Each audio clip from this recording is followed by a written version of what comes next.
Fala pessoal, tudo bem com vocês? Espero que todos estejam bem. Aqui é Américo da Empatia, Inovação com Empatia, e estou aqui no podcast Pinhão Talk, do Vale do Pinhão, uma iniciativa Agência Curitiba de Desenvolvimento e Inovação, junto com a Prefeitura de Curitiba, aqui no Smart Plaza, durante o Smart City Expo 2026. Esse evento de cidades inteligentes que reúne várias pessoas de várias nacionalidades e diversas localidades aqui na nossa cidade para discutir inovação, criatividade, tecnologia e também falar de pessoas.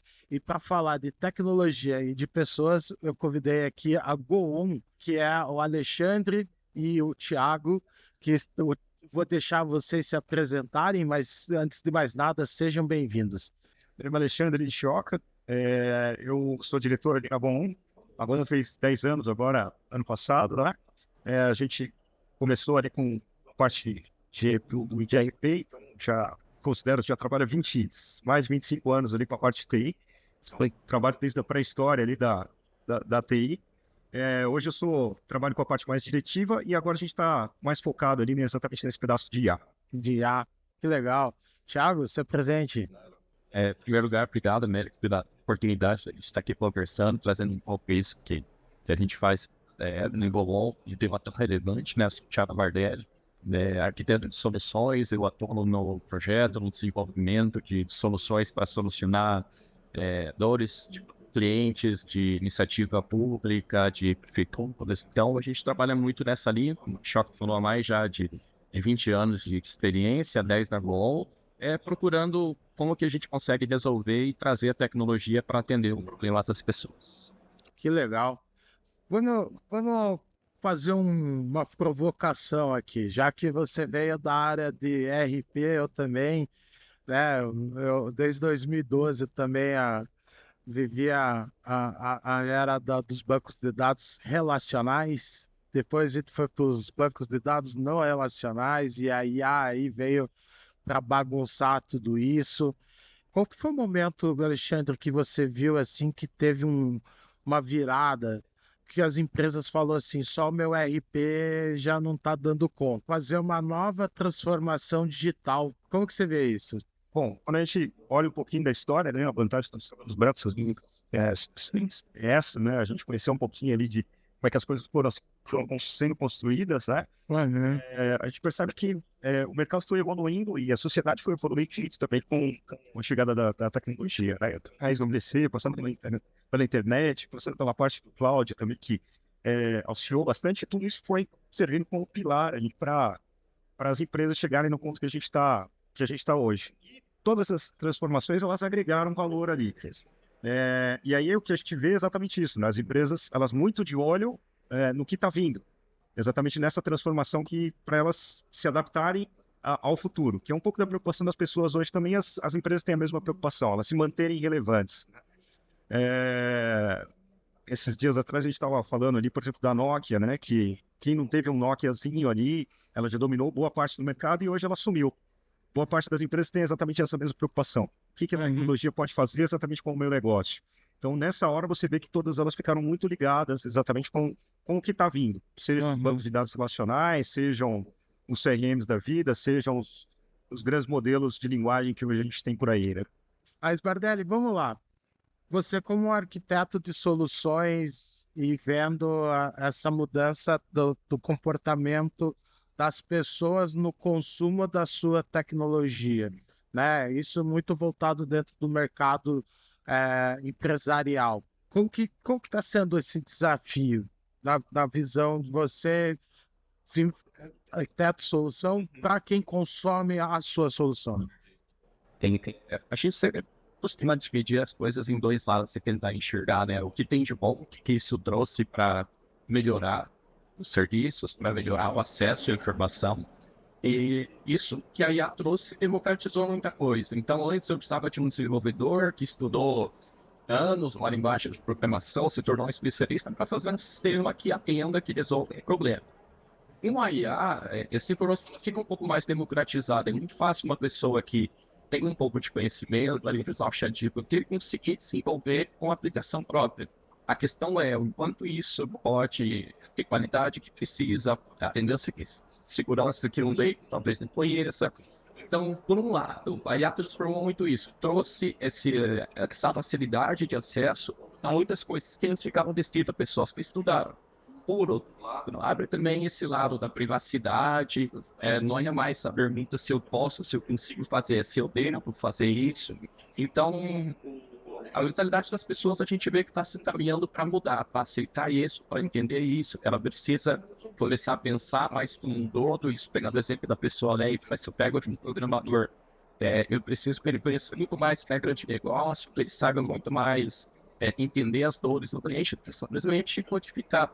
E a IA, felizmente, aproxima isso. Então, esse é o lado bom que a gente vê dessa, digamos, evolução da inteligência artificial que está chegando para ficar aí nessa era atual. Então, os skills de uma pessoa agora passam a ser muito mais de interpretação, de entendimento da área de negócio.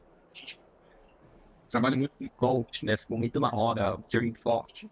E as pessoas precisam entender que passar aquilo para lá, que ela não é simplesmente escrever como eu estou falando com você aqui. Tem as especificidades dela, tem o que ela vai gerar a partir daquilo. Então passa a ser um skill necessário diferente, que as pessoas ainda estão se adaptando, que ainda estão aprendendo, aí a própria está evoluindo, está se tornando cada vez mais fácil, mas que passa muito por essa curva de aprendizado, de adoção das pessoas. Tá errando menos também, né? Felizmente. Né? Mas o problema é que o lado humano ainda é muito suscetível a falhas. A gente estava falando hoje cedo daquele caso até que teve bastante repercussão de um juiz que usou a IA numa petição mais bosta e não retirou aqui da frase do final da IA, se você acha que eu preciso mudar a frase, sim. E foi divulgado isso no resultado, teve uma repercussão nacional muito grande. Então, a ferramenta está aí, é fácil de usar, ajuda, agiliza, mas o nosso lado tem que ser utilizado com responsabilidade, dentro dos limites éticos, dentro dos limites técnicos de cada empresa, para não ter problema com privacidade, com vazamento de dados, que é algo bastante preocupante também. E outros aspectos que a gente ainda está descobrindo, que a gente já está aprendendo. Alexandre, deixa eu te fazer uma pergunta também. Como diretor, com certeza está do lado do cliente no dia a dia, né? Não, o diretor deixou de estar isolado na mesa e ele está na rua junto com, ouvindo, né, o cliente para depois fazer as melhorias. O que você está ouvindo dos seus clientes, assim, que ele fala, olha, minha preocupação é essa, com meus... Mas não voltado somente ao negócio dele, mas voltado ao interno. As pessoas que ajudaram a organização, assim como a sua também, né? Como toda empresa, ela é formada de pessoas e que, de certa forma, ajudaram a colaborar. O que você vê nisso? Então, da primeira pergunta sua, eu vejo que a primeira indústria que está montando é exatamente a nossa. Exatamente por isso que o Badei comentou, né? A gente tem que acompanhar todas essas atualizações que a IA está proporcionando para a gente. E, assim, eu vejo que a utilização mais prática que está utilizando é exatamente para a parte de linguagem de programação. E a gente estava discutindo essa semana, por exemplo, né, que a gente criou uma estrutura dentro de casa exatamente para acompanhar todas essas alterações que estão acontecendo. A gente está analisando uma ferramenta que a gente comentou que 6 meses atrás a gente nem ouvia falar dela. E a gente está pensando em implementar ela internamente e fazer um treinamento para todos os desenvolvedores. Então você vê que existe essa preocupação de todas as indústrias, inclusive da nossa, principalmente da nossa, né? Por esse ganho de produtividade, a gente está vendo que a IA vai vir para melhorar o nosso trabalho, fazer com que a gente faça as coisas mais rápido, né? E que não exclui as pessoas, no final das contas. Esse outro ponto também que a gente teve essa preocupação. A primeira vez que a gente bateu uma ferramenta de IA que fazia codificação, que foi 1 ano, 2 anos atrás, ali que a gente começou a se mexer, o primeiro impacto para os desenvolvedores foi um pouco de medo mesmo, em relação ao que estava acontecendo. Nossa, eu vou lá por linguagem natural e sai um aplicativo.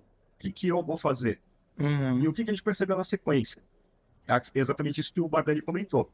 Se você pega um desenvolvedor, a qualidade do código, todos os pontos que são vistos em um aplicativo, ele é muito mais abrangente, fica muito mais qualidade.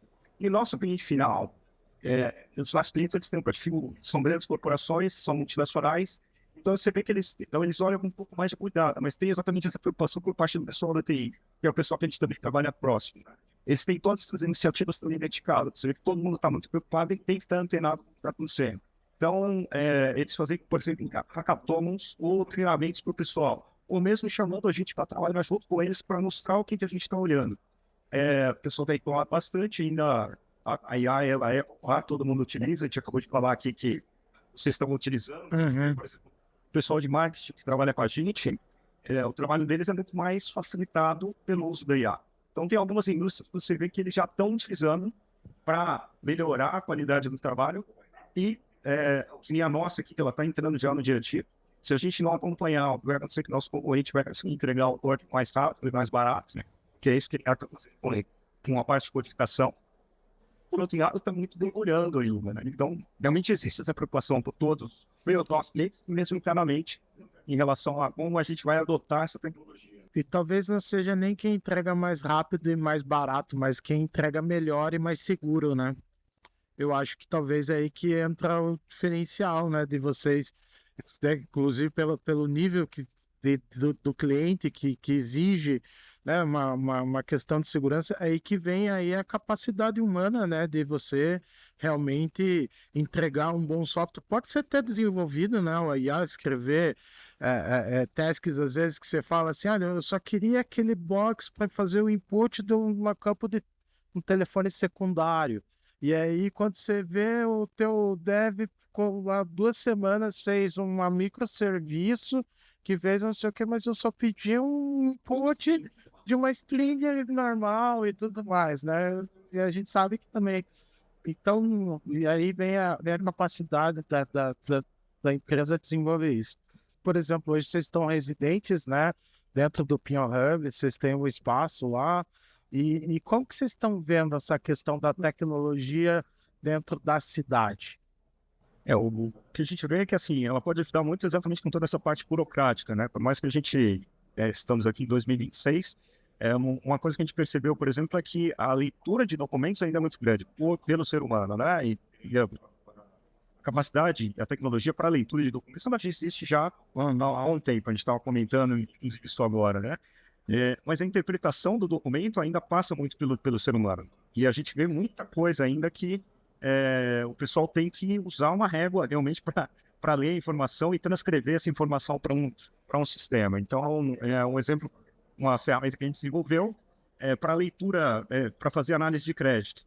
Eu acho que esse é um bom exemplo e que pode servir mas pode servir para qualquer outra burocracia que exista dentro da própria administração pública, no caso, né? Sim.